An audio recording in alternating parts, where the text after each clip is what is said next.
Assalamualaikum warahmatullahi wabarakatuh.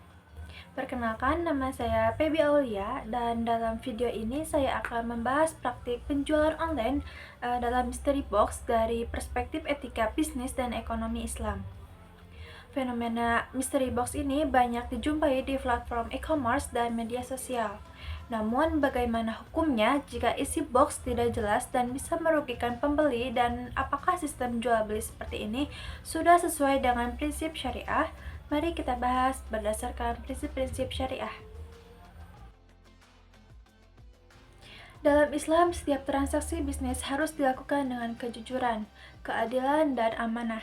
Dua prinsip penting yang relevan dalam kasus ini adalah yang pertama yaitu larangan gharar, yaitu ketidakpastian berlebihan dalam akad. Rasulullah Shallallahu Alaihi Wasallam bersabda, Rasulullah melarang jual beli yang mengandung gharar. Ada dalam hadis riwayat Muslim nomor 1513. Artinya, objek transaksi harus jelas baik jenis, kualitas, maupun jumlahnya. Dan yang kedua yaitu larangan tadlis, yaitu penipuan atau penyembunyian cacat barang. Dalam Islam, menjual barang tanpa kejelasan atau dengan keterangan palsu termasuk perbuatan tidak jujur yang bertentangan dengan prinsip amanah.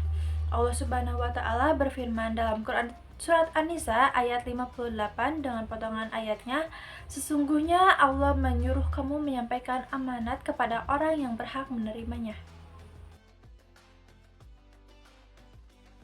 Dalam praktik mystery box, pembeli membayar sejumlah uang untuk membeli kotak berisi barang yang tidak diketahui isinya itu apa.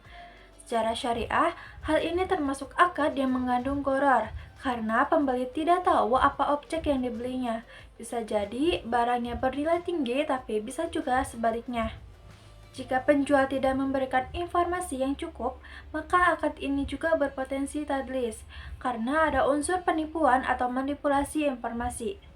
Akibatnya, transaksi seperti ini tidak sah menurut fikih muamalah, karena tidak memenuhi syarat kejelasan objek akad dan dapat menimbulkan kerugian dari salah satu pihak. Agar praktik penjualan seperti ini tetap sesuai dengan syariah, beberapa langkah yang bisa dilakukan. Yang pertama yaitu perjelas spesifikasi produk, misalnya dengan mencantumkan kategori isi kotak seperti mystery box berisi tentang produk elektronik senilai 200.000. Yang kedua yaitu menetapkan harga dan waktu serah terima dengan jelas. Yang ketiga yaitu memberikan garansi pengembalian jika barang tidak sesuai dengan keterangan. Dan yang keempat yaitu gunakan akad jual beli yang sah. Dengan cara ini, unsur gharar dapat dihilangkan dan transaksi menjadi transparan, adil, dan halal. Kesimpulannya, Islam mengajarkan bahwa setiap transaksi harus berlandaskan dengan kejujuran, keadilan, dan amanah. Praktik mystery box dapat menjadi hiburan, tetapi bila dilakukan tanpa kejelasan objek dan nilai, maka termasuk gharar dan tadlis yang dilarang dalam syariah. Mari kita jadikan etika bisnis Islam sebagai panduan untuk membangun ekonomi yang adil dan penuh keberkahan. Sekian penjelasan dari saya. Wassalamualaikum warahmatullahi wabarakatuh.